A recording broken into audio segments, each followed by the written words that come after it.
Boa noite, meus amigos da Sociedade Espírita Estrada de Damasco, dos nossos amigos lá de Petrópolis, de todos os lugares onde nós teremos acesso, né? Porque a internet nos proporciona isso.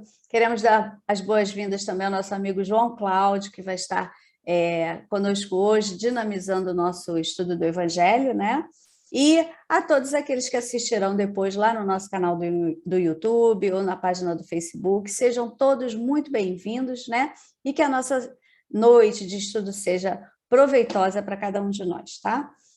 Nós vamos hoje falar do Evangelho segundo o Espiritismo, o capítulo 17, nos itens 8 a 11, né? Uma continuidade do capítulo 17, Sede Perfeitos. E o João vai trazer esse estudo aí para a gente, tá? Nós vamos então ouvir uma canção para harmonizar e em seguida ele fará a nossa prece.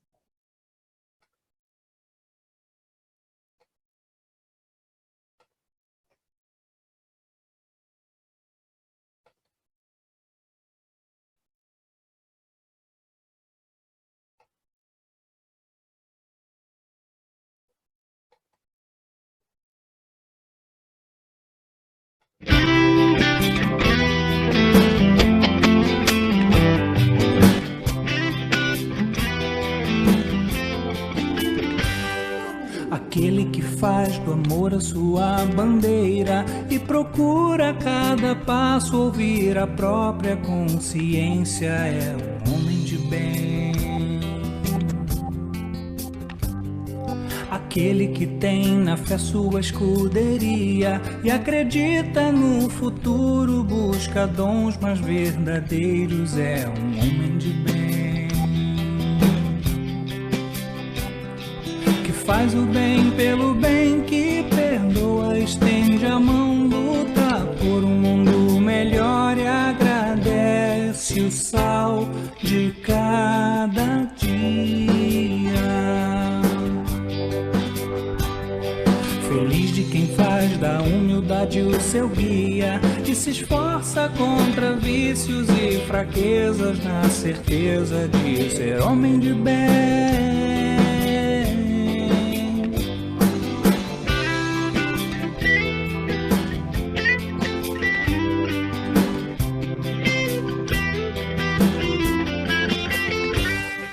Aquele que faz do amor a sua bandeira e procura a cada passo ouvir a própria consciência é um homem de bem.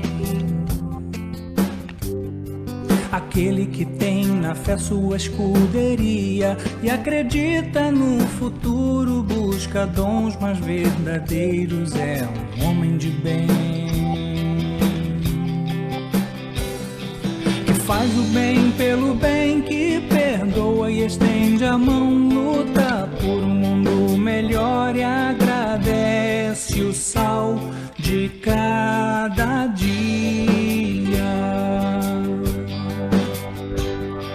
Feliz de quem faz da humildade o seu guia, que se esforça contra vícios e fraquezas na certeza de ser homem de bem.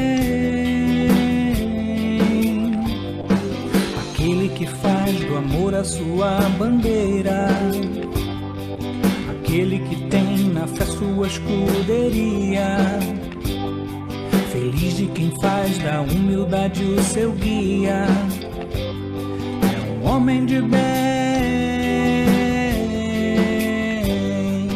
homem de bem, é um homem de bem.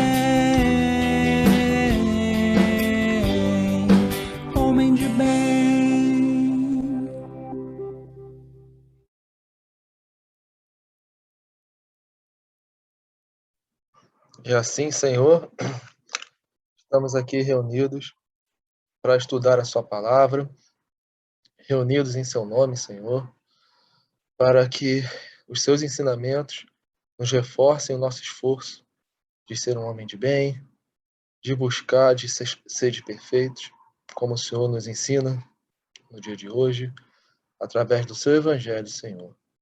É uma luta incessante, Senhor, vencer nossos vícios, praticar o bem, praticar a caridade e tentar ser melhor a cada dia. E eu acredito firmemente, Senhor, que esses estudos, que essa reunião entre pessoas que pensam bem e que tentam agir pelo bem, nos fazem caminhar nessa direção, Senhor.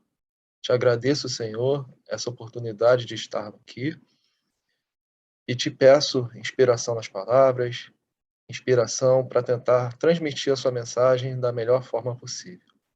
Que assim seja, graças a Deus. Graças a Deus. Muito obrigada, João, mais uma vez, de antemão, né, pela sua disponibilidade e em nos auxiliar aí nessa compreensão desses ensinamentos, tá? Tomara que eu consiga. Com você. Vou compartilhar a tela porque vou liberar aqui alguém me habilita aí. Que Já está. Vamos lá.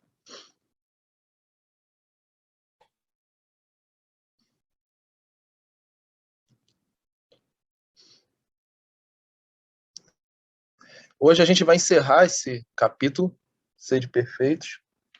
O Damar já deve ter tá vindo estudando esse capítulo. Eu acho esse capítulo um dos capítulos mais difíceis de serem seguidos, né? Porque é para a gente buscar a perfeição. E esses últimos 4 itens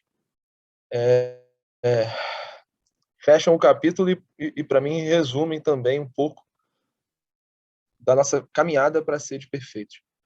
Eu pedi até para colocar essa música aí do Homem de Bem, que eu acho que a música vai resumir um pouco do que a gente vai estudar aqui, que é usar da humildade como guia, de tentar vencer vícios, de tentar criar hábitos, né, que são as virtudes, de chegar, de praticar caridade. E essa música me marca muito, porque foi uma das minhas primeiras comércias, se não me engano foi minha segunda ou terceira comércia, que o tema da comércia era Um Homem de Bem. E aí eu fazendo esse estudo aqui, me veio essa música na cabeça, eu achei lá na internet, eu acho que é o tema.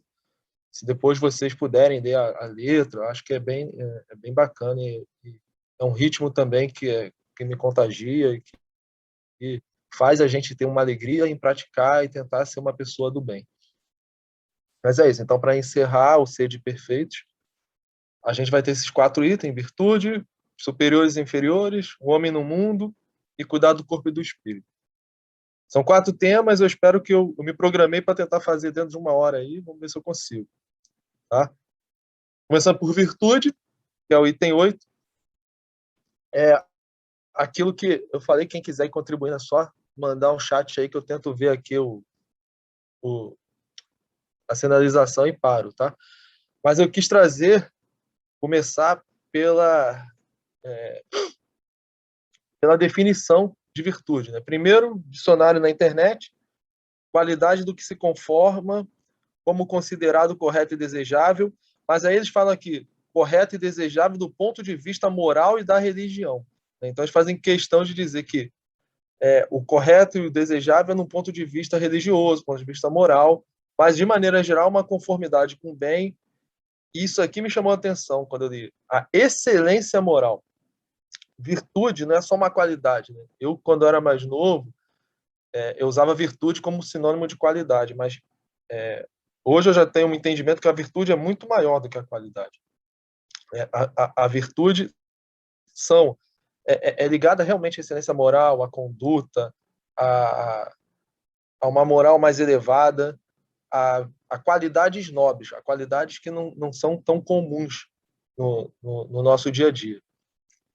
Aí eu também trouxe que eu vendo várias palestras, né, para poder me preparar, teve um dos palestrantes que citou Aristóteles, e eu acho legal citar Aristóteles, porque Aristóteles é precursor do espiritismo, né, é bem precursor.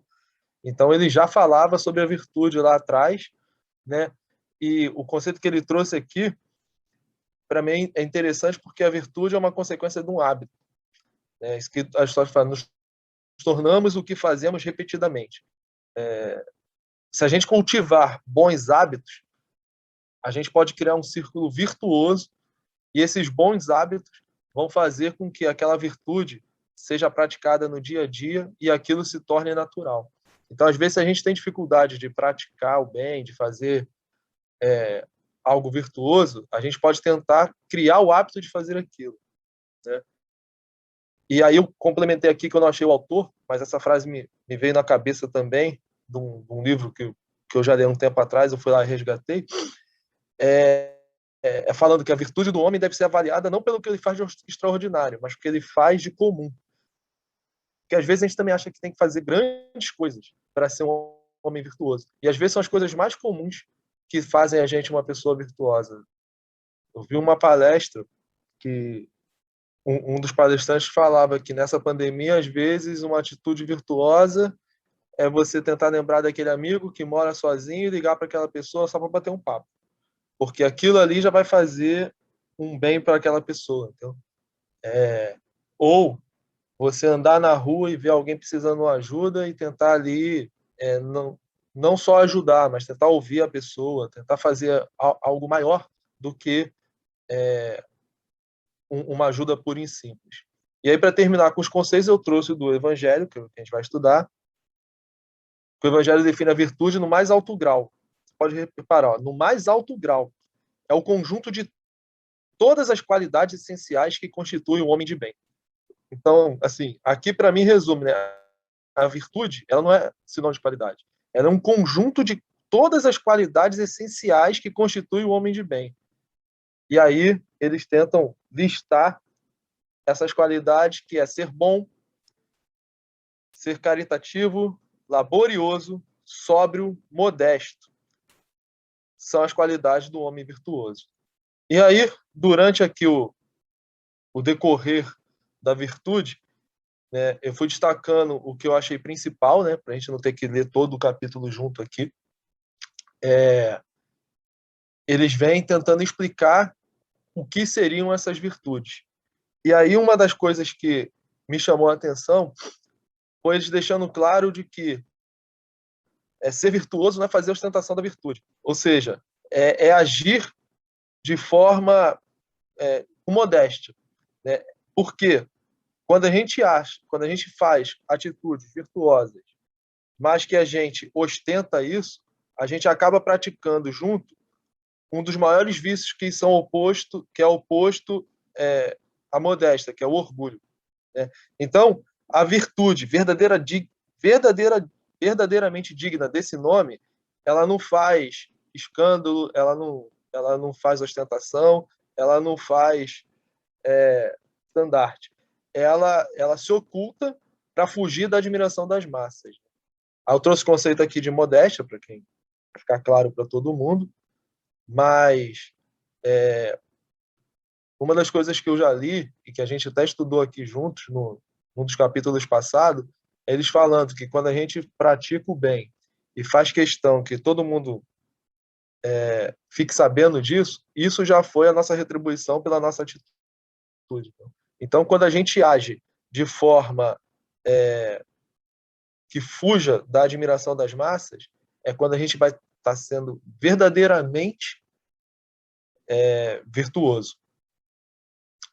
Aí eles citam aqui dois grandes nomes que eu não conhecia, eu não sei se alguém aqui já conhecia, São Vicente de Paulo e o Santo Cura d'Ars, como exemplos de pessoas virtuosas, tá? E que, no geral, assim como é desconhecido para mim, eu acho que é desconhecido para a grande maioria, mas que esse desconhecimento no mundo, para Deus, não é. Então, eles fazem questão de falar, é digno, né? Essas pessoas são virtuosas e muitos outros desconhecidos do mundo, mas conhecidos de Deus. Né? Porque, assim, esses homens que agiam de maneira geral, de forma oculta, Deus enxergava. E é o que realmente é valioso nos olhos de Deus. Entendeu? E aí, como curiosidade, né, eu dei uma pesquisada na internet e trouxe só para a gente ver quem era São Vicente de Paulo e quem era o Cura d'Ars. Antes de eu botar aqui quem eram eles, alguém tem alguma ideia de quem eram eles? Já ouviram falar? Não, né? Eles fizeram o Cura d'Ars e São Vicente de Paulo deixaram mensagem na instrução dos Espíritos em um Evangelho. Sim, mas em vida, mãe. Ambos foram canonizados pela igreja, tá? E na encarnação deles aqui, eles tiveram uma história de doação, de humildade, de amor aos pobres, né? Por exemplo, São Vicente de Paulo, dentro da biografia dele, eles falam que uma das maiores virtudes de São Vicente de Paulo, a dúvida era se era a caridade ou se era a humildade, né? Ele, em vida, ele teve uma vida de doação e amor a pobres e amor a Deus, né?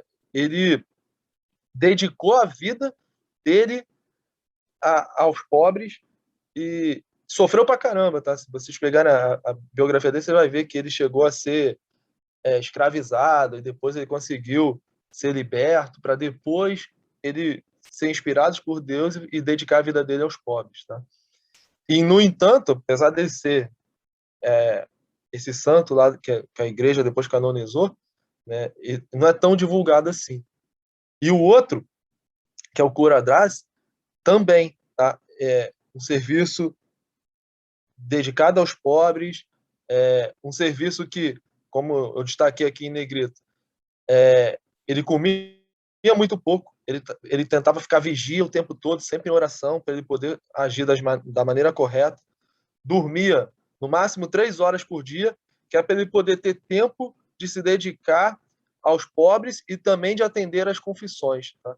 Tinha gente que cruzava a Europa para poder ir lá se confessar com ele e ouvir o que ele tinha a dizer para poder superar os arrependimentos, superar as faltas que as pessoas faziam. Então, assim, esses espíritos, como minha mãe falou, eles têm passagem tanto no livro dos Espíritos quanto no Evangelho, mas em vida eles foram exemplos de homens virtuosos. E aí, para tentar fechar o primeiro item, né, dos 4 nossos, que era a virtude, eu trouxe aqui um conceito de um pensador falando sobre Jesus, né, que ele cita que a modéstia de Jesus, né, como uma das virtudes que Jesus exalava, né, e de uma forma singular, sem precedente, mas que talvez o grande ensinamento de Jesus seja que a vida de Jesus foi dedicada a servir aos demais. Então, talvez se a gente tivesse que resumir como foi a passagem de Jesus, foi uma passagem de serviço à humanidade. E isso, né, se a gente colocar o nível espiritual que era Jesus, é uma modéstia, talvez, com certeza, é o maior exemplo de modéstia que a gente já teve na Terra.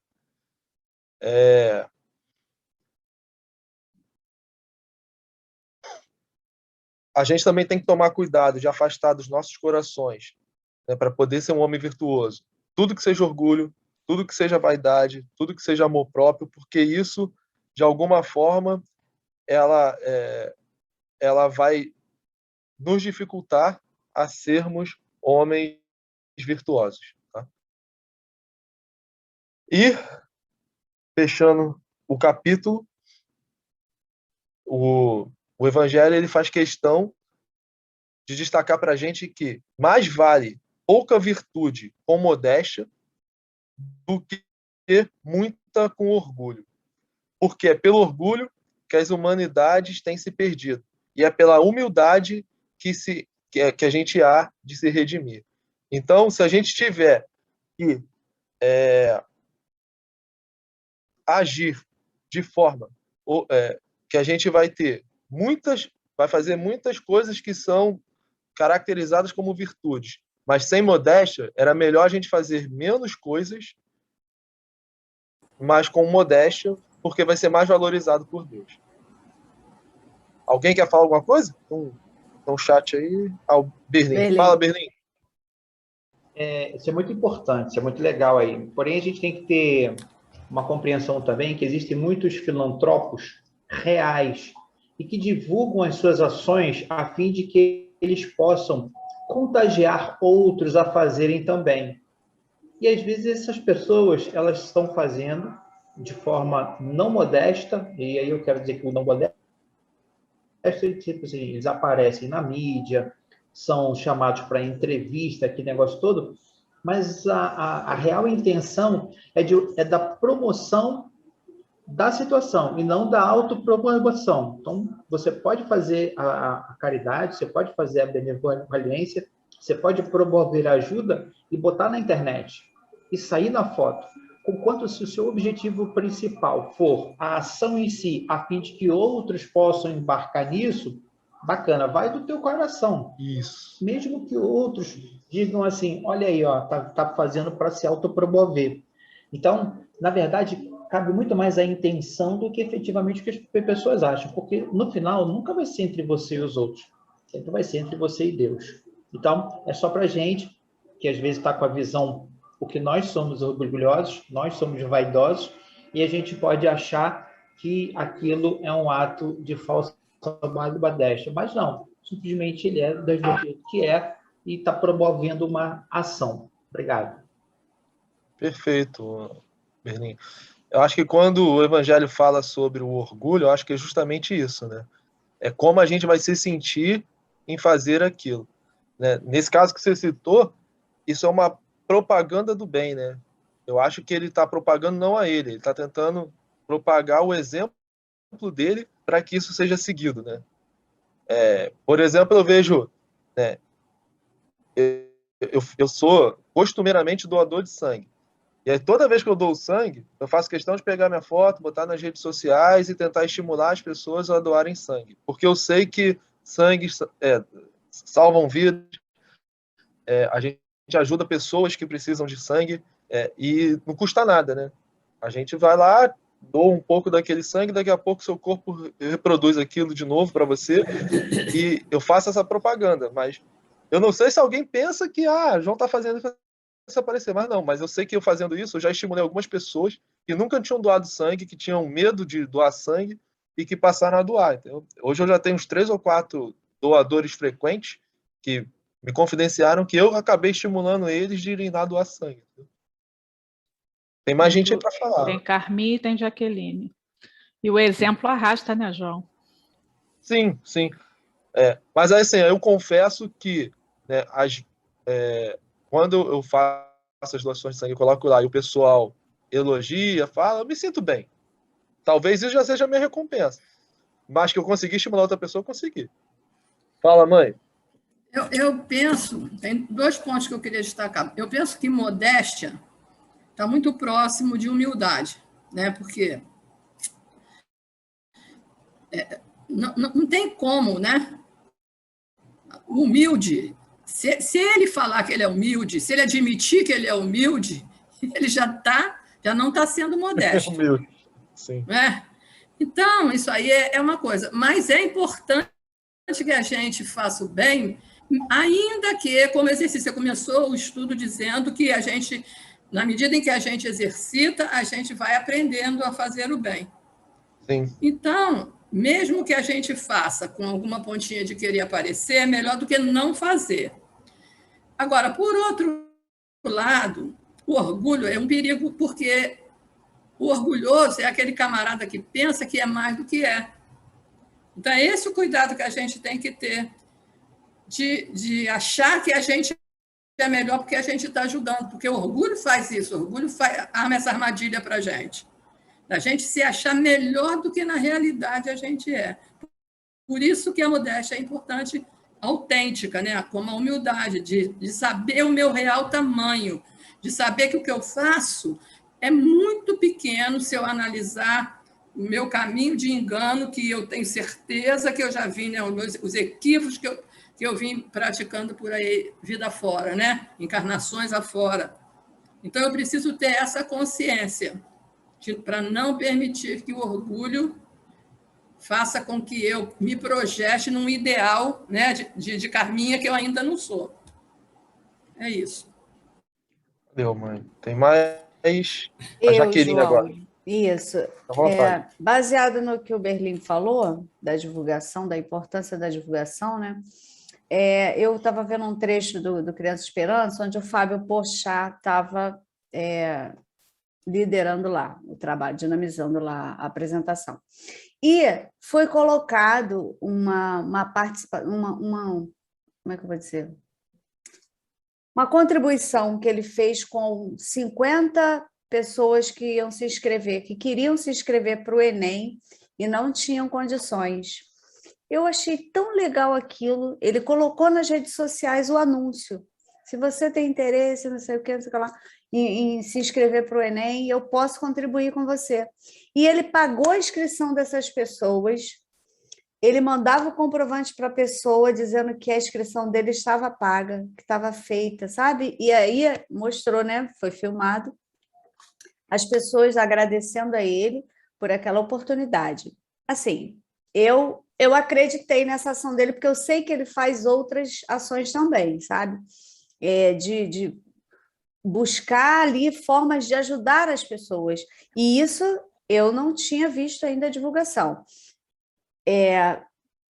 Acredito que tenha sido colocado no Criança Esperança para poder aí mostrar que tem pessoas agindo, né, na sua simplicidade, na sua modéstia ali, sem divulgação, mas eu acho também importante essa divulgação que foi feita para estimular. E teve um outro empresário que embarcou nessa campanha dele e também ajudou outros tantos jovens.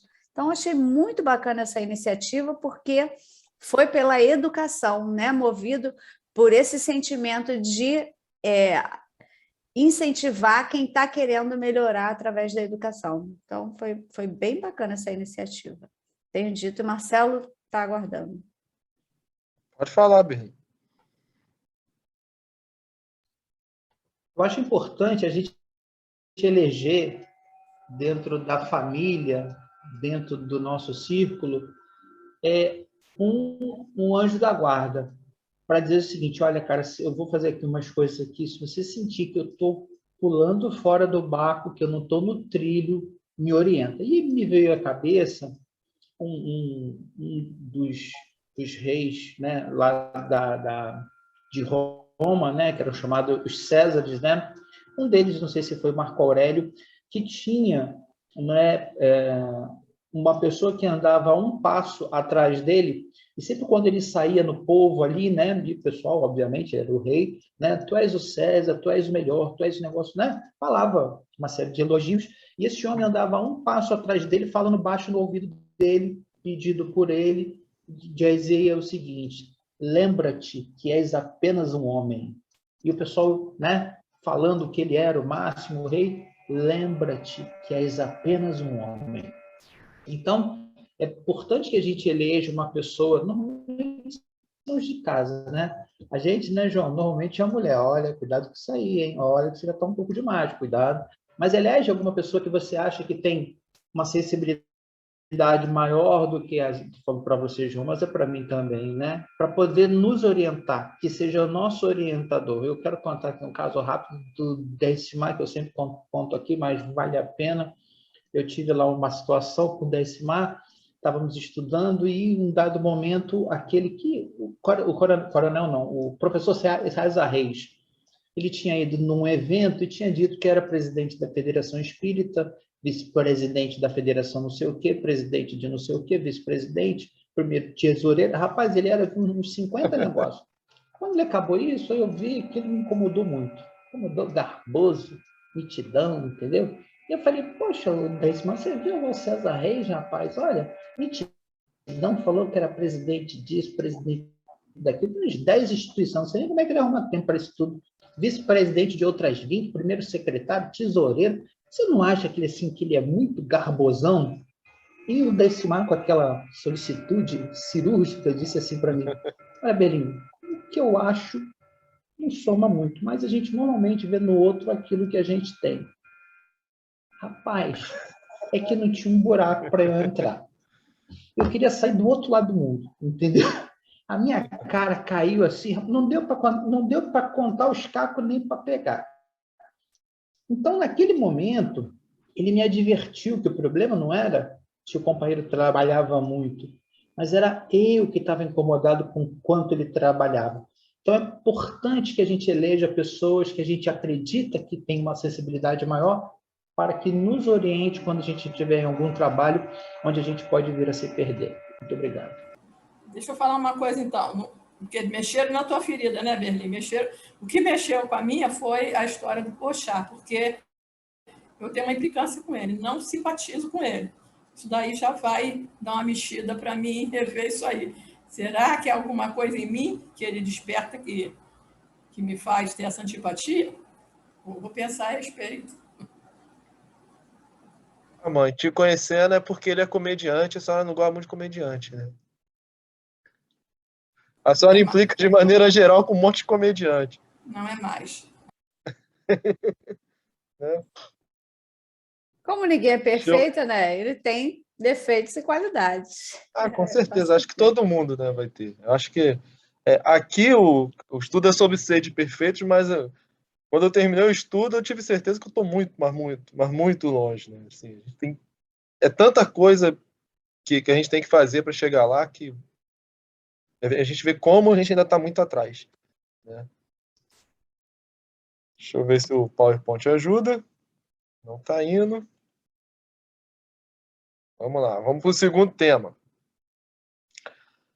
Superiores e inferiores, né?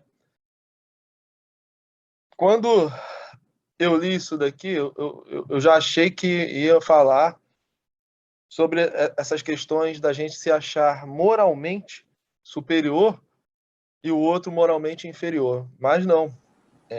Só uma coisinha, João, é importante ler o texto.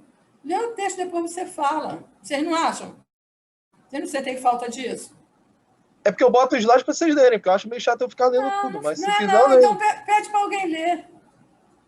Eu leio. Mas tem alguém que depois quiser ler, mas eu leio. Vamos lá. Então vamos ler. Superiores e inferiores. Deixa eu ler o que fala o Evangelho. A autoridade, tanto quanto a riqueza, é uma delegação de que terá de prestar contas àquele que se ache dela investido. Não julgueis que lhe seja conferida para proporcionar o vão prazer de mandar, nem, conforme eu suponho a maioria dos potentados da terra, como um direito, uma propriedade. Deus confere a autoridade a título de missão ou de prova, quando entende, e a retira quando julga conveniente. E aí aqui eu destaquei essa questão da autoridade, né? Primeiro, falando que isso é uma... tanto quanto a riqueza, né, ela é uma delegação. A gente depois vai ter que prestar contas sobre isso que foi delegado a gente, né? E que a gente não tem que se achar, não tem que se julgar que porque a gente está nessa posição que isso é um direito nosso, ou que a pessoa que está hierarquicamente inferior a gente em algum tipo de posição, que a gente é superior a ela. Por quê? Do mesmo jeito que foi nos dado isso, Deus pode tirar isso a qualquer momento, né? E que, às vezes, a gente ter autoridade sobre algo ou sobre milhões de pessoas, isso, para mim, isso é um título de missão. E se a gente falhar na nossa missão, a gente vai ser cobrado por isso, né? Quando eu li isso aqui, que autoridade é título de missão, me vem todos os governantes, sejam prefeitos, governadores, presidentes. Esses caras, eles não estão lá por um acaso. Isso é uma missão que foi dada a eles, né? E pelo menos a título de Brasil, eu acho que a grande maioria falha. Eu estou preparado. Riqueza. Deixa eu falar só um negócio, João. Você está falando dos governantes. Uma coisa que me incomodou muito semana passada, quando o Marcelo falou, a gente, como pais, também a gente exerce essa superioridade, muitas vezes, para o lado ruim. Sim. A gente se acha superior porque está nessa hierarquia. Porque quando os nossos filhos são pequenos, a gente tem uma certa autoridade sobre eles, né? Depois, essa autoridade, na minha concepção, tá? Passa a ser uma autoridade moral. Porque quando a gente é criança, né, a autoridade, ela é física, ela é financeira. Você depende financeiramente dos seus pais para você sobreviver. Eles são mais fortes do que você fisicamente. Então você meio que, né, você tem que se submeter àquela autoridade. Mas quando a autoridade do pai ela fica só nesses parâmetros, né, de físico e financeiro, quando o filho fica adulto, normalmente ele passa a não respeitar mais a autoridade do pai ou da mãe, né? Quando a autoridade passa a ser moral, isso vale para a vida toda. E aí, sem puxar o saco da minha mãe, mas assim, tanto minha mãe quanto meu pai, eles têm autoridade sobre mim moral, porque sempre, nunca foi imposto o que eles me ensinavam. Então, e moralmente, por tudo que meus pais me ensinaram, eu devo respeito a eles e respeito porque eu quero respeitar. Eu não tenho mais financeiramente nenhuma dependência deles, fisicamente nenhuma, mas eu ainda os respeito e assim, se minha mãe fala alguma coisa, eu abaixo a cabeça, eu devo respeito, tanto a ela quanto ao meu pai, porque eu acho que moralmente meus pais conseguiram criar isso da gente. Tem pais que não conseguem isso. Às vezes eu vejo filhos, quando começam a crescer, começam a desrespeitar os pais de uma tal forma que eles se perdem na autoridade quando eles não têm mais aquele poder econômico, financeiro sobre os filhos. E a gente, às vezes, erra também no exceder, né? É como se a gente fosse dono daquela criatura e acaba errando aí. Exato. A gente não é dono, a gente está num momento ali, né, de que a gente está exercendo aquela autoridade, mas a gente não é dono. E eu já vi, tá, isso aí no mundo corporativo que eu trabalho, né, mais de 20 anos, eu já vi pessoas que eram subordinados, que saíram da empresa por causa de um chefe, e aí aquele chefe acaba perdendo o emprego e depois acaba virando subordinado daquele que já tinha sido subordinado daquele outro. E aí, se ele não for bom chefe, ele vai sofrer com o outro, se o outro for vingativo. Entendeu? Então, assim, isso para mim me mostra momentos que às vezes a gente é uma autoridade no momento da carreira. A carreira, às vezes, né, normalmente é uma hipérbole, né? Ela sobe e desce. Né? Então, assim, a gente tem o auge da nossa carreira e depois a gente começa várias carreiras fazem isso, né? A gente começa a ter um declínio na carreira quando a gente vai ficando mais velho. Então, acontece muito de você, num nível, ser autoridade e depois já não ser tão autoridade sobre aquilo. São momentos. E o PowerPoint não está me ajudando. Vamos pro próximo. Sua mãe está querendo falar. Pode falar, mãe. Não, é porque não voltou, não, né? Quer que eu volte? Tudo.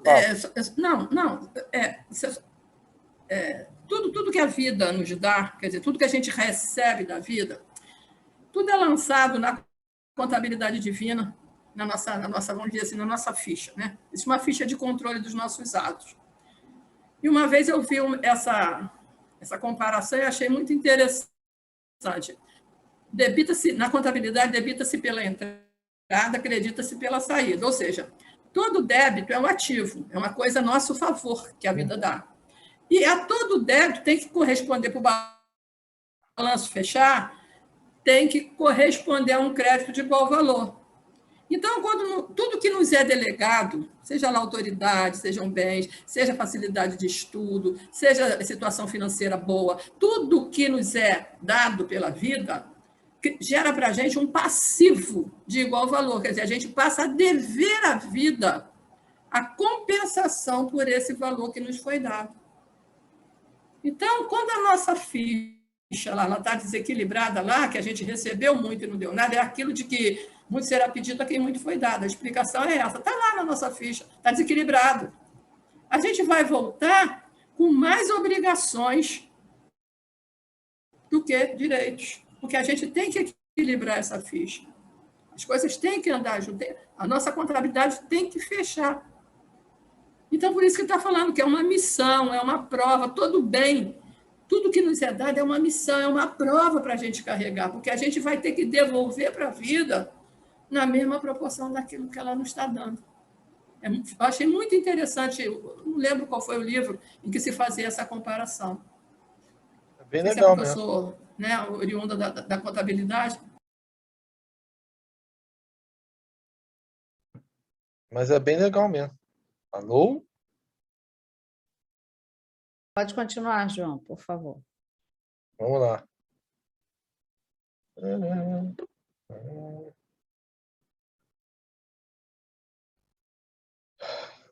Aqui eu trouxe o conceito de autoridade, tá? Direito que determina o poder para ordenar, poder exercido para fazer com que alguém obedeça. O organismo que possui esse poder.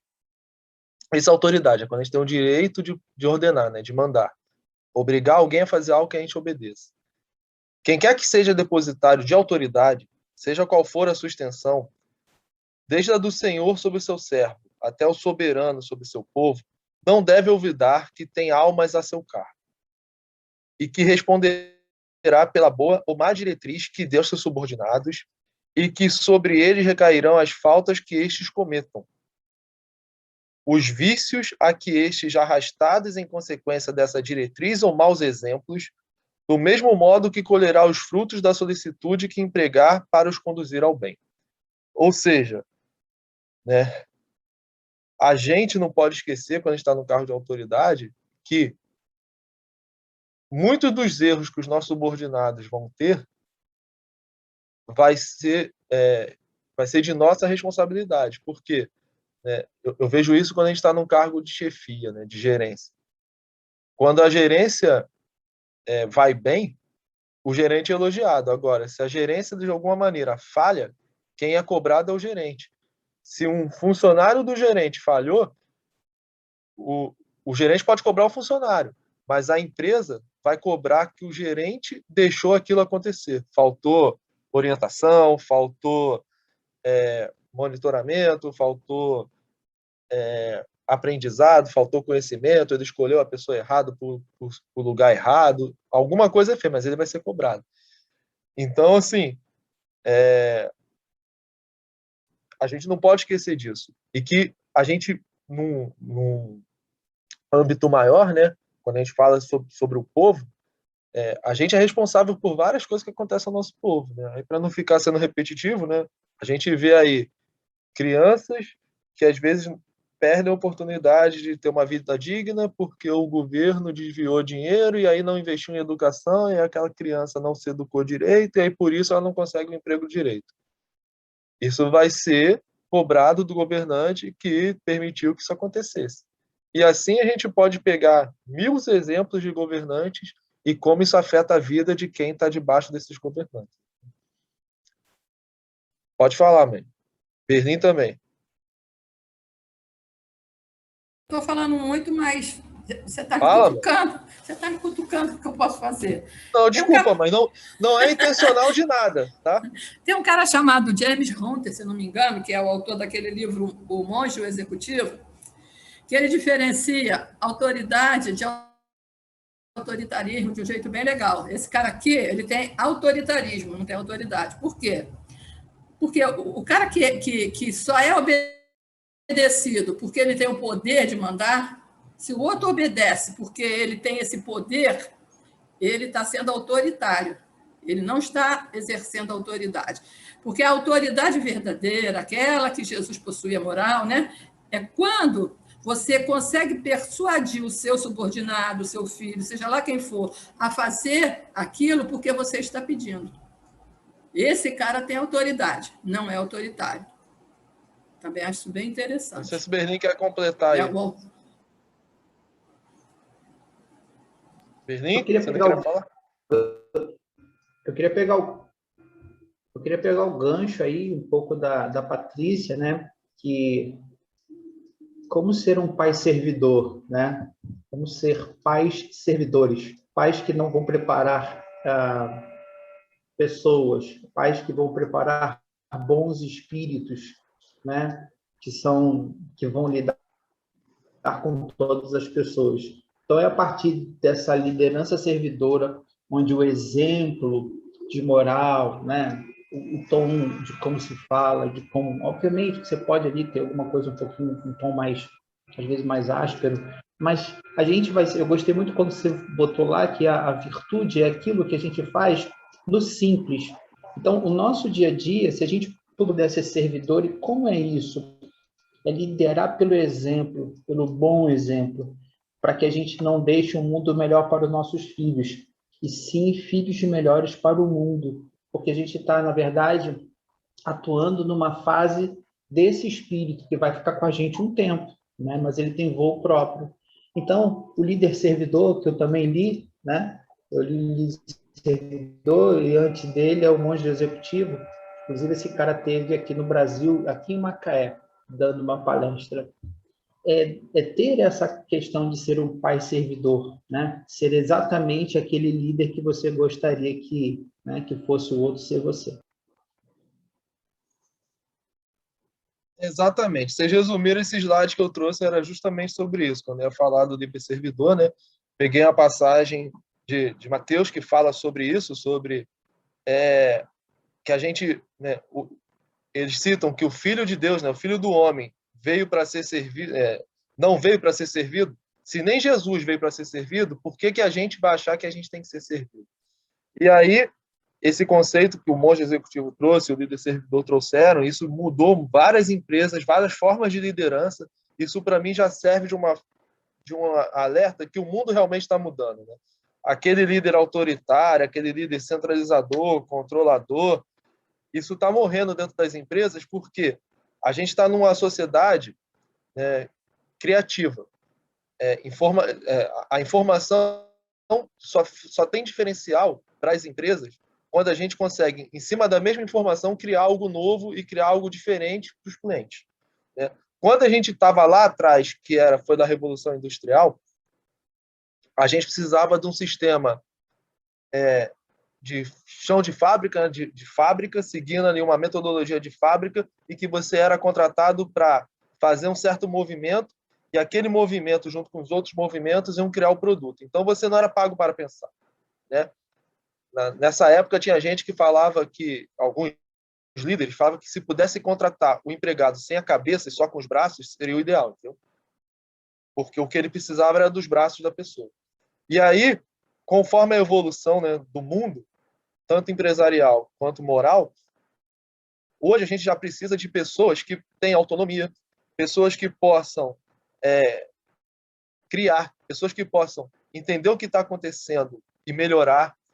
E se você tiver um líder centralizador, autoritário, sabichão, que é o que eu botei aqui nesse slide, ele vai matar esses talentos, ele vai matar esse diferencial das empresas. É por isso que mesmo as empresas pensando no lucro, elas começaram a enxergar de que só autoridade não basta. Entendeu? Você tem que ser um líder servidor, um líder que vá junto, um líder que participe e um líder que oriente, mas não que mande. E orientar e mandar é bem diferente.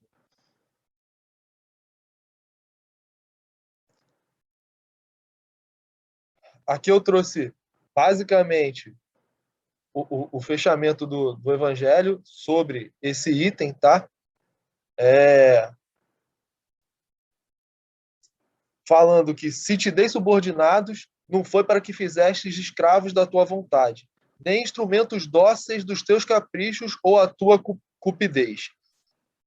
Fiz-te forte e confiei-te os que eram fracos, para que os amparaste e ajudaste a subir ao meu seio. Ou seja, se a gente ganhou subordinado, não foi para a gente escravizar nem fazer a nossa vontade.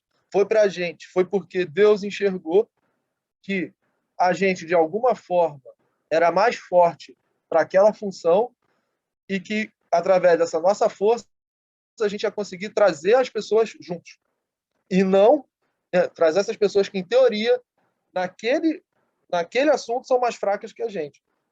E aí a gente deveria amparar, ajudar essas pessoas a subir. E não humilhar essas pessoas e não escravizar essas pessoas. Aí ele termina aqui, né? O superior que se acha compenetrado das palavras do Cristo, a nenhum despreza dos que lhes estejam submetidos, porque sabe que as distinções sociais não prevalecem às vistas de Deus. Ou seja, as distinções sociais não prevalecem às vistas de Deus. Ensina-lhe o Espiritismo que, se hoje lhe obedecem, talvez já lhe tenham dado ordens, ou poderão dar-lhes mais tarde, e que este então será tratado conforme os haja tratado quando sobre eles exercer autoridade. Isso aqui foi o que eu citei até, né, o Espiritismo, às vezes, pode estar citando aqui encarnações diferentes, né, que hoje a gente pode estar sendo subordinado a alguém que a gente já foi superior numa vida passada, mas eu já vi isso acontecendo no mundo corporativo na mesma encarnação. Então, assim, a gente tem que ter a humildade e tentar ser um bom líder e não ser alguém autoritário.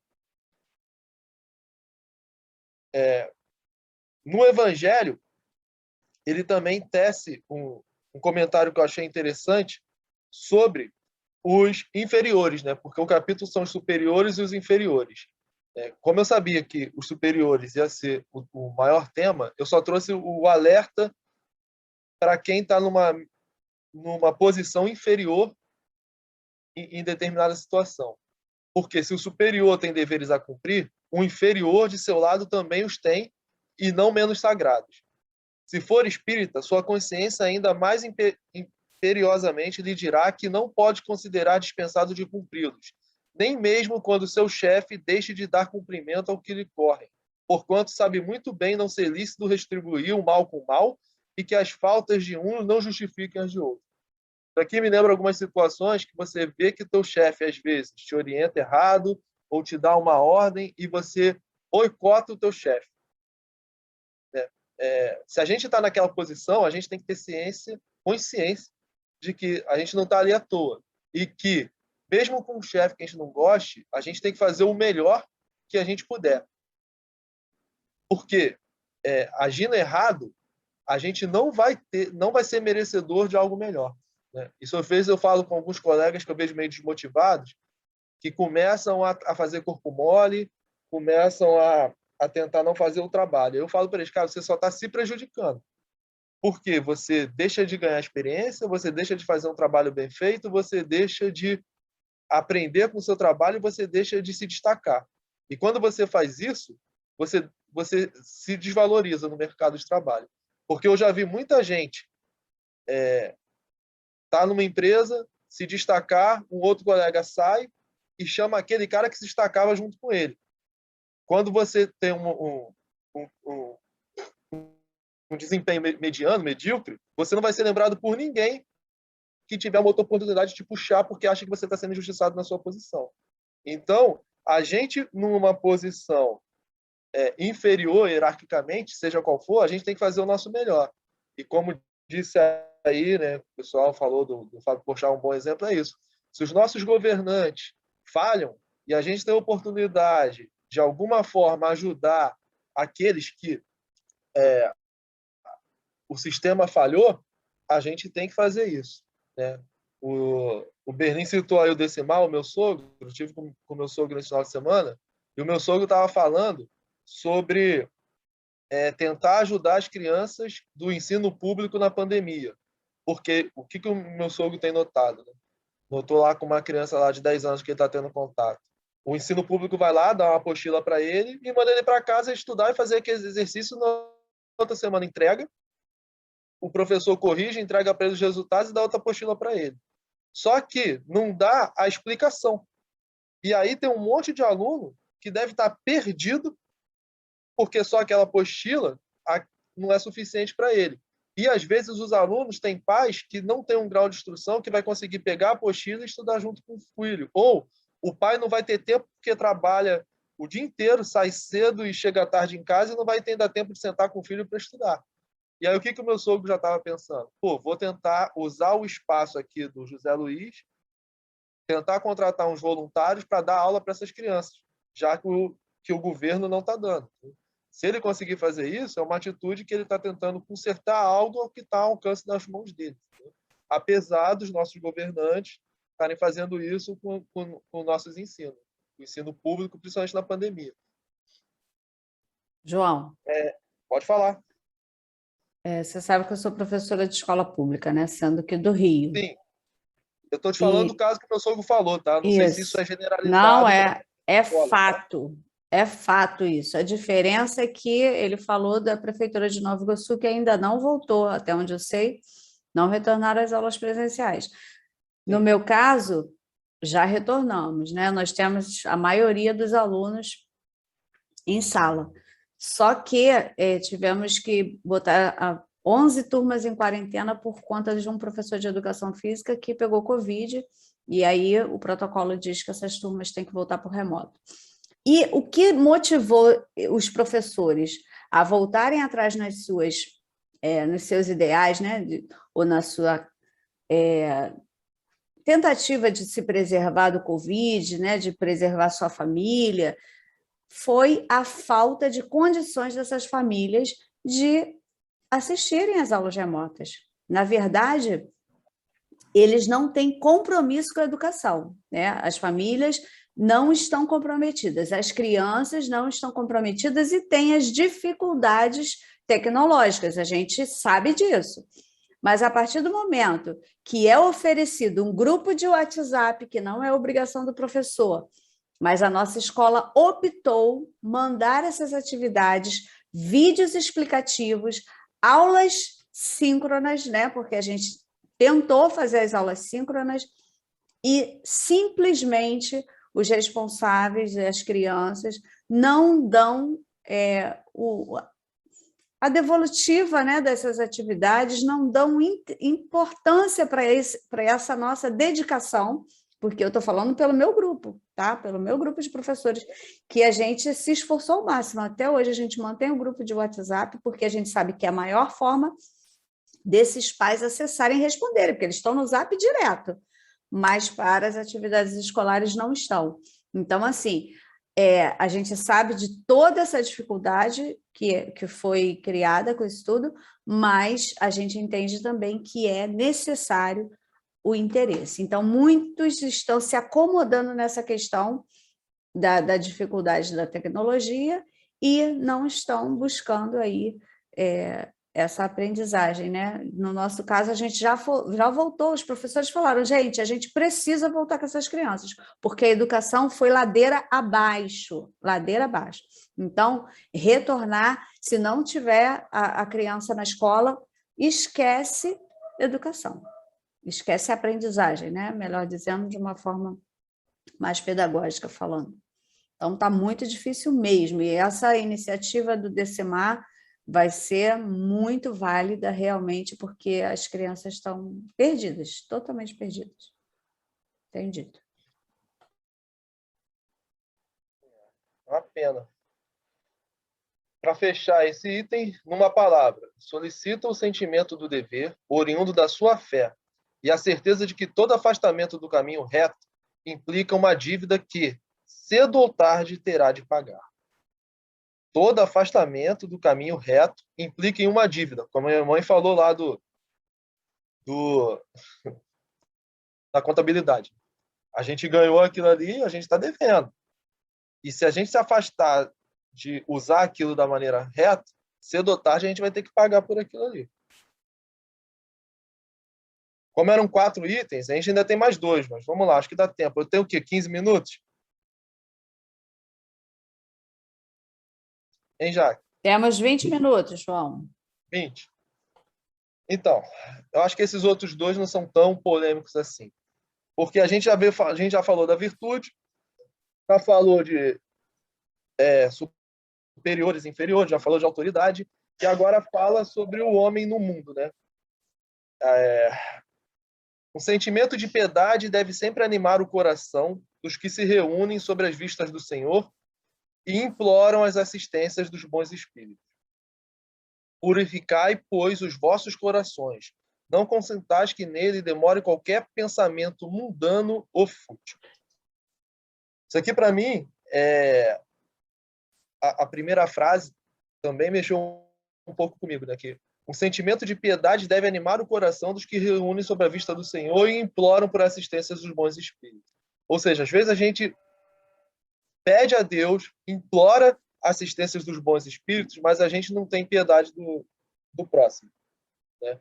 A gente só tem piedade do nosso próximo, quando é com a gente, quando é com os entes mais queridos, quando é no amigo mais próximo, mas do próximo, que não é tão próximo assim, normalmente a gente ignora, né? Normalmente a gente finge que isso não existe, né? Por isso que eu trouxe essa foto aí, né? Quantas cenas a gente já não viu isso, de crianças mexendo no lixo, de crianças trabalhando, vendendo no sinal, e a gente de verdade pouco importa, porque a gente fala que a gente não tem tempo, a gente fala que a gente não tem mais coisa que fazer, você está indo para o trabalho. Então, de alguma maneira, aquilo se torna tão comum que a gente passa a fazer parte do meio ambiente, né? A pessoa da calçada, aquilo já se tornou comum. Aqui onde eu moro, na Tijuca, tem tanta gente dormindo debaixo das marquises que aquilo já não me sensibiliza mais, porque já se tornou comum. Então, você vai andando, você vê aquelas pessoas estão ali, por mais que você trate de bom dia, tente falar com elas estão sempre por ali, e aquilo já não comove tanto, né? E como o capítulo é de sede perfeito, a gente deveria se importar com isso, né? A gente vive num mundo cheio de coisas que a gente tem oportunidades da gente se importar e da gente se mexer. Mas a verdade é que a gente vive a nossa vida e faz um pouquinho aqui, um pouquinho ali, com o que dá de tempo para a gente ou o que a gente julga mais prioritário. Pode falar. João, eu acho que nesse caso a gente precisa fazer aquilo que você acha que tem um pouco mais de vocação. Nada contra que você possa ajudar o morador de rua, que você possa doar sangue, que você... não tem nada, você pode fazer o que você quiser. Mas a gente se perde tentando fazer o variado, enquanto a gente não consegue ter foco numa única ação. Qual seria a única ação? Tem uma família perto da minha casa, que assim eu vou apadrinhar aquela família. Vai lá, conversa com ela, vê qual é a situação da família, dentro das suas condições e possibilidades, apadrinha aquela família, promove aquela criança, ou aquele pai, ou aquela mãe. Ou então, se dedica a uma só ação, pequena, mas consistente. Então, para todo mundo que está aqui, se tiver, se dedicar a uma ação, vou ligar todo dia para alguém, beleza. Uma coisa, se você toma para si, é igual trabalho, Você chega lá, tem um horário, você tem um foco, mas eu acho que a gente se perde muito tentando fazer, talvez, pulverizado. Então, cada pessoa aqui tem uma habilidade específica numa determinada área. É nessa área que você deveria atuar. Cada qual aqui sabe a sua. É nessa área. Se é educação, se é tecnologia, porque a gente tem tempo, mas a gente não dá prioridade. E aí, é sobre essa coisa que a gente vai ter, que a gente recebeu como missão, ou como, que tinha outro lá, uns 2 slides na frente, é aquilo que você tinha, era a sua habilidade, era com essa habilidade que você precisava transformar, não o mundo, mas o mundo à sua volta, o mundo que era possível. Se é tecnologia, como é que eu posso impactar? O que eu posso fazer? Quem eu posso reunir? Que projeto eu quero fazer? Se eu não quero criar um projeto, eu participo de um. Mas a gente pulveriza demais as nossas energias e aí acaba sempre fazendo esporadicamente alguma coisa e não determinadamente uma única coisa. Então, eu acho que a gente vai ser, essa é a minha visão, a gente vai ser muito mais avaliado pelo aquilo que a gente deixou de fazer do que efetivamente pelo aquilo que a gente fez de forma equivocada. Então, a gente precisa ter foco em tudo na vida, inclusive para ajudar. Obrigado. Perfeito, Marcelo. Assim, eu quis trazer aquela imagem ali da criança porque aquilo é chocante, né? Mas eu também não consigo ainda, entendeu? Mas talvez, hoje eu já consigo pensar em quais são as oportunidades que dá para eu fazer e tento fazer de alguma forma, né? Por exemplo, existe um projeto na internet chamado Projeto Joule, que você, como profissional, você pode se cadastrar lá, você passa por um processo seletivo, e aí, se você for aprovado, você vira mentor das pessoas da sua profissão. E aí, como é que funciona essa mentoria? Pessoas que querem trabalhar, igual a mim, com segurança da informação, são direcionadas a mim para bater um papo e orientar. Cara, o que você precisa fazer para trabalhar com isso? Quais são os conhecimentos que você tem que ter? O que você vai exercer com essa profissão? Porque, às vezes, não é muito claro o que a pessoa vai fazer quando vai trabalhar com isso. Entendeu? Então, só de você, às vezes, dar ali a orientação, eu já tive orientados, eu conversei, que desistiram, falaram, não era, eu achava que era outra coisa. Ou teve uns que falaram, isso é legal, então eu vou ter que fazer isso, fazer aquilo, e tem uns que eu tenho contato até hoje. E, assim, é uma forma de ajudar, né? Como eu falei lá no início, as virtudes são nas pequenas coisas, então a gente tem que se descobrir, ver o que a gente consegue fazer pelo outro, e pequenas atitudes que a gente vai fazer, a gente vai criar um mundo melhor. Eu acho que talvez a crítica que eu quis trazer é mais ou menos essa frase aí. Não adianta a gente acreditar no mundo melhor. A gente tem que tentar fazer algo para criar um mundo melhor. As nossas ações, aos pouquinhos, vão mudar o mundo ao nosso redor, e mudando o mundo ao nosso redor, a gente vai fazer um mundo melhor. Né? O que a gente precisa fazer para melhorar o mundo? Né? O homem precisa vencer. Aí vem, eu trouxe do Livro dos Espíritos. Né? O homem poderia vencer suas más tendências pelos seus esforços? Sim. Algumas vezes por fracos esforços. É a vontade que lhe falta. Quão poucos dentre vós fazem esforços. Né? Quando eu botei a música lá do início, né, do homem de bem, o homem de bem ele se esforça, ele tenta fazer algo melhor. Então, o esforço que a gente faz, mesmo que a gente não consiga, Deus vai enxergar que a gente está se esforçando e está tentando fazer. Né? E, para o mal triunfar, né, basta que os homens não façam nada. Nós somos responsáveis pelo mal que praticamos, mas também pelo bem que deixamos de fazer. Então, se a gente simplesmente se fechar na nossa bolha e viver a nossa vidazinha pequena, e não olhar para o próximo, a gente de alguma forma também vai estar fazendo o mal. Porque a gente é responsável pelo bem que a gente deixa de fazer. Tá? Aí vem falando que como é ser de perfeitos, ele vem falando sobre a perfeição. Que a perfeição está toda, como disse Cristo, na prática da caridade absoluta. Os deveres da caridade alcançam todas as posições sociais. Ou seja, a gente não tem desculpa de falar que eu sou pobre, por isso eu não posso ajudar ninguém. Né? Quando eu fiz o estudo aqui sobre caridade lá, a gente falava sobre isso. Você tem 1000 maneiras de fazer caridade. Você não tem como desculpa a sua posição social. Desde o menor até o maior. Nenhuma caridade teria a praticar o homem que vivesse insulado. Aqui ele vai criticar o homem que se isola. Né? Unicamente no contato com seus semelhantes, nas lutas mais árduas, é que ele encontra um ensejo de praticá-la. Aquele, pois, que se isola, priva-se voluntariamente do mais poderoso meio de aperfeiçoar-se, não tendo de pensar senão em si, na sua vida é de um egoísta. Capítulo 5, item 26. Aqui fica bem claro que a gente encarnou para viver em sociedade e, através dessa sociedade, a gente conseguir se melhorar. Não é se isolando que a gente vai conseguir se tornar uma pessoa melhor. Não imagineis, portanto, que, para viveres em comunicação constante conosco, para viver de sobre a vista do Senhor, seja preciso vos silicieis e cobrais de cinzas. Não. Ainda de uma vez vos dizemos, de todos os sede segundo as necessidades da humanidade, mas que jamais, na vossa felicidade, entre um pensamento ou um ato que possa ofender, ou se fazer-se velho o semblante dos que vos amam e dirigem. Deus é amor, e aqueles que amam santamente, ele os abençoa. Um espírito protetor. Marcelo está aguardando, João. Desculpa, fica à vontade. Vou ser breve. Eu, como morei em condomínio, eu ficava vendo que as pessoas ficavam dentro das suas casas e não saíam, porque elas não queriam contato com o outro, para não ter que falar, para não ter que ver.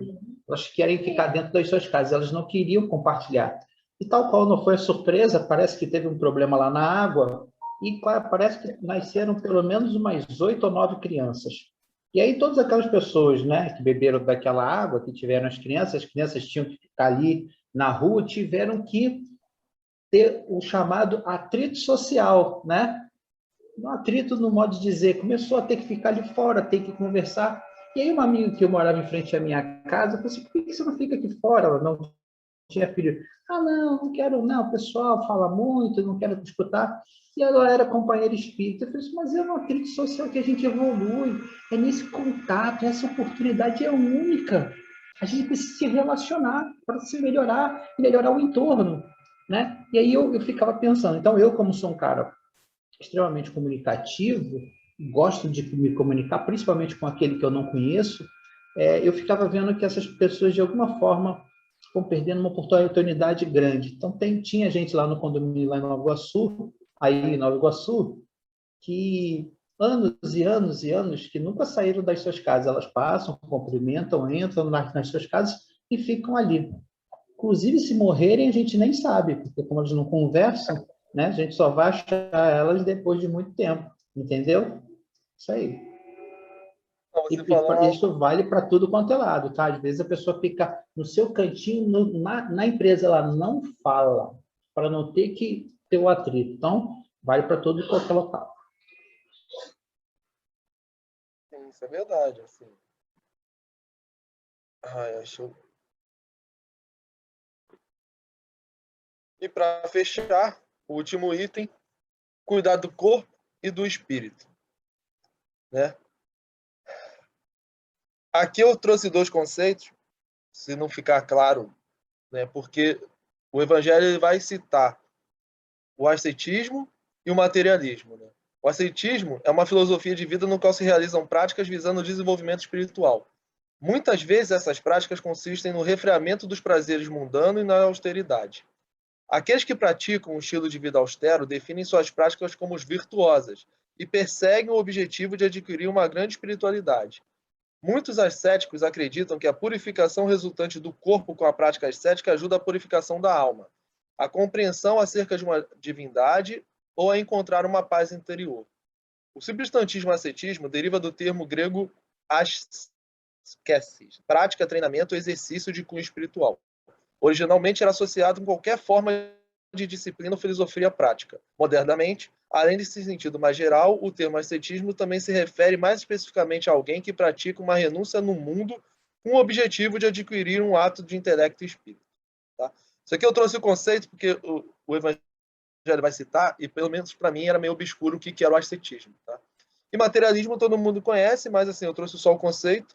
Tá? Em filosofia, materialismo é o tipo de fisicalismo que sustenta uma única coisa da qual se pode afirmar a existência, que é a matéria. Que fundamentalmente todas as coisas são compostas de matéria e todos os fenômenos são resultados das interações materiais, que a matéria é a única substância. Depois o espiritismo, para quem foi desse, sabe que isso tem uma certa razão, só que eles não levam ainda em consideração o fluido cósmico universal, né? Que é a essência de todas as matérias, inclusive do espírito. E aí, esse capítulo começa falando sobre isso, que será que é maltratando o corpo que se obtém a perfeição moral? Eu acho que, pelo estudo histórico mais ou menos que eu fiz, nessa época de Kardec, devia ter um movimento mais forte de que para você purificar a alma, você tinha que sacrificar o próprio corpo. E talvez por isso teve essa pergunta. Tá? Por quê? Aqui ele vem falando que tem esses 2 sistemas que se defrontam. Os dos ascetas, que eu fiz questão lá de trazer o que era o conceito do ascetismo, que tem por base o aniquilamento do corpo, e dos materialistas, que se baseia no rebaixamento da alma. Ou seja, um ignora a existência da alma. E o outro acredita que para você salvar o seu espírito, salvar a sua alma, você tem que aniquilar o corpo. Só que aí o Espiritismo vem trazer que são 2 violências que são totalmente insensatas. Onde então a sabedoria, onde então a ciência de viver? Onde é que está essa parte da ciência de viver? Em parte alguma. E o grande problema ficaria sem solução se não fosse o Espiritismo que viesse em auxílio dos pesquisadores, demonstrando que as relações que existem entre corpo e alma, dizemos, se acharem independência mútua, importa cuidar de ambos. Né? Aqui, para mim, isso me vem muito à mente, porque tem gente que também só olha para o espiritual, mesmo espírito. E aí, às vezes, você relaxa no corpo. E se você relaxar muito no corpo, você vai ter problemas de saúde que vão te deixar inapto a agir, a tentar se melhorar, ou vão abreviar a sua existência a sua existência aqui. E você vai voltar para o plano espiritual mais cedo. Então, você tem que cuidar do corpo. Mas também você não tem que ficar obcecado só cuidando do corpo e não cuidar da alma. A gente tem que conseguir, dentro do que for possível, chegar a um equilíbrio entre alma e entre corpo. Por quê? Amai, pois, a vossa alma, porém cuidai igualmente do vosso corpo, instrumento daquela. Desatender às necessidades que a própria natureza indica é desatender à lei de Deus. O nosso corpo, ele dá sinais quando a gente está falhando, né? Ele dá sinais de pequenas dores, ele dá sinais de privações de movimento, ele dá sinais de náuseas que a pessoa às vezes sente, um incômodo na garganta quando come demais. O corpo vai dando sinais que você não está cuidando direito dele. Então, a gente tem que se atentar a isso e não pode ignorar o corpo, né? Às vezes, eu acho que o espírita olha muito para a alma e não olha tanto o corpo. Eu acho que esse final aqui vem trazer esse alerta, que a gente não pode castigar o corpo pelas faltas do nosso livre-arbítrio, que induz a cometer e pelo qual é responsável, quanto o cavalo mal dirigido pelos acidentes que causa. Se a gente se descuidar do corpo, a gente vai também responder por isso, porque a encarnação é uma oportunidade de a gente estar aqui. Eu lembro desde pequeno, quando minha mãe começou a falar para mim de espiritismo, que fala que a gente tem uma filazinha lá para a gente poder encarnar, que encarnar não é um processo fácil e que você ter essa oportunidade de estar encarnado é de se agradecer.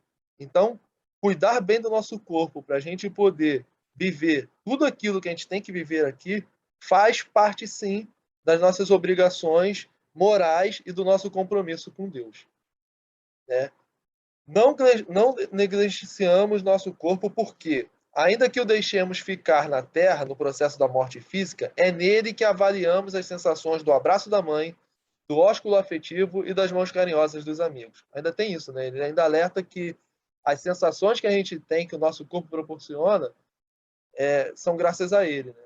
Um abraço de mãe, um carinho de um amigo, né? Por exemplo, nessa pandemia, o que eu mais senti falta foi do abraço das pessoas que eu amo, né? Quando eu pude voltar a abraçar, por exemplo, a minha mãe que está aqui, foi muito bom. Dá saudade de abraçar as pessoas. A gente, como ser humano, a gente sente falta disso.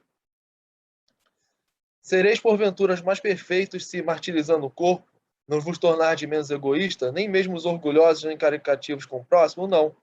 O que ele está perguntando aqui? Se martirizar o corpo vai fazer a gente menos orgulhoso? Vai fazer a gente ficar mais caridoso com o próximo? Não. A perfeição não está nisso. Está nas reformas porque fizeste passar o vosso espírito. Dobrai-o, submetei-o, humilhai-o, mortificai-o. Esse é o modelo de tornar de dócil a vontade de Deus e o único de alcançardes a perfeição. Pessoal, se ninguém quiser complementar isso, eu acho que eu consegui cumprir o horário.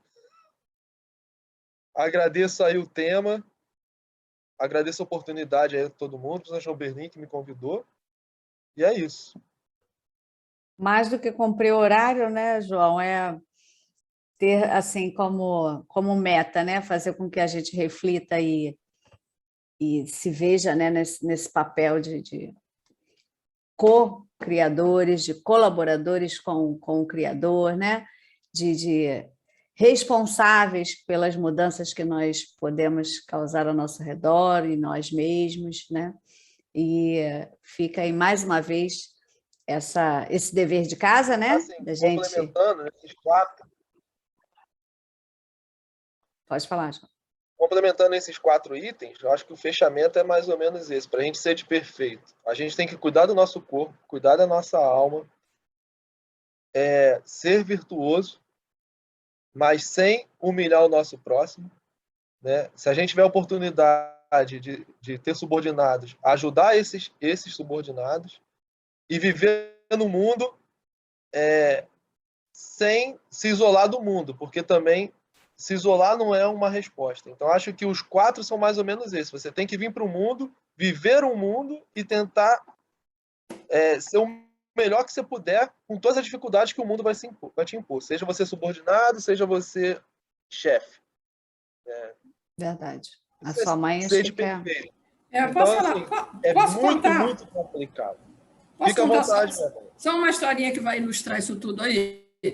Eu ia contar no meio quando estava falando do tema, mas tem tudo a ver, porque o professor, assim, falou-se muito de professor, o compromisso do professor ao ajudar o outro não é só de transmitir informação. Minha neta tem 11 anos, um dia ela estava estudando com ela me contou que o professor de história dela contou na turma uma história da vida dele. Falou para ela que ele era disléxico e tinha muita dificuldade de aprendizagem. Então, um dia, o professor dele distribuiu as provas todas na sala. Aí falou assim, professor, cadê a minha?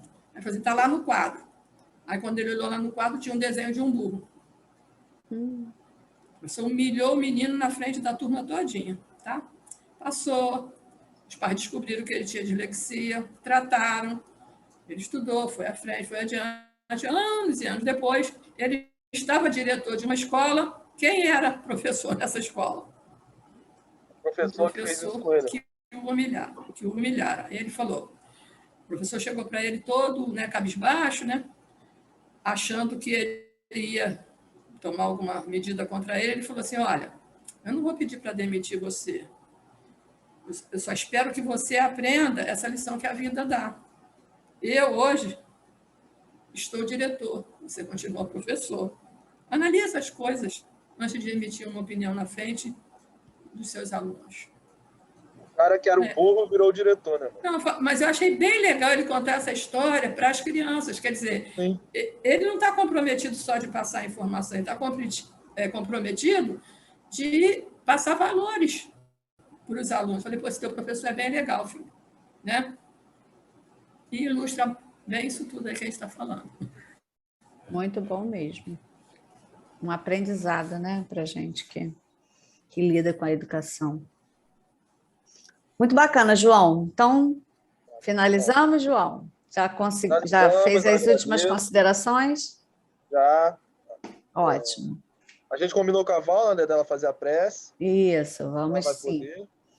Só quero te agradecer mais uma vez, né, pela sua disponibilidade, como eu falei do início, e esteja sempre com a gente, sempre que você quiser. Nossa casa virtual está aberta para você também, tá bom? Obrigado. Valna, então, eu convido você para fazer a nossa prece de encerramento, tá? Acho que ela está aí, não está, Patrícia? Tá, né? Ela já até abriu o som. Então é com você, minha amiga. Eu vou tirar a imagem porque já caiu a internet uma vez. Então, eu vou tirar a imagem. Tudo bem. Nós te agradecemos, Senhor, mais uma vez, por estarmos reunidos, estudando o teu evangelho, Senhor, com amigos. Te agradecemos cada dia pela tua confiança em cada um de nós, de nos mantermos firmes como verdadeiros servidores teus. Nós te pedimos, Senhor, que nos dê sabedoria para vermos em cada circunstância o motivo melhor para sermos perfeitos, pelo menos naquele dia. Sabemos que somos imperfeitos ainda, mas tu confias em nós e, diante das nossas possibilidades, estamos procurando essa perfeição. Abre o nosso entendimento, Senhor. Amplia a nossa visão com relação ao que está acontecendo no mundo, no nosso país.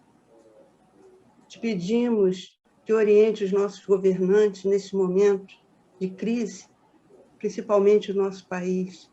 Mas sabemos, Senhor, que vamos vencer tudo isso, porque o Brasil ainda será realmente a pátria do Evangelho. Depende de cada um de nós. Dá sabedoria aos nossos governantes, que eles tenham discernimento do que deve ser feito, do que tu queres que seja feito, Senhor. Muito obrigada por tudo, e que os homens se aquietem, que te ouçam, que vejam o melhor em cada criatura. Obrigada, Jesus, por mais esta noite. Fica conosco, hoje e sempre. Graças a Deus. Graças a Deus. Muito obrigada, Valna, mais uma vez. E muito obrigada a todos, né, que estiveram conosco no estudo de hoje. E você que vai acessar o nosso canal depois, não esqueça de curtir, né, e compartilhar o nosso vídeo para que a gente possa permanecer no canal do YouTube, fazendo assim uma parte que nos cabe, né, que é divulgar a nossa doutrina espírita. Muito obrigada a todos. Quarta-feira que vem a gente está junto novamente, por aqui, por esse canal. Fiquem com Deus e até lá.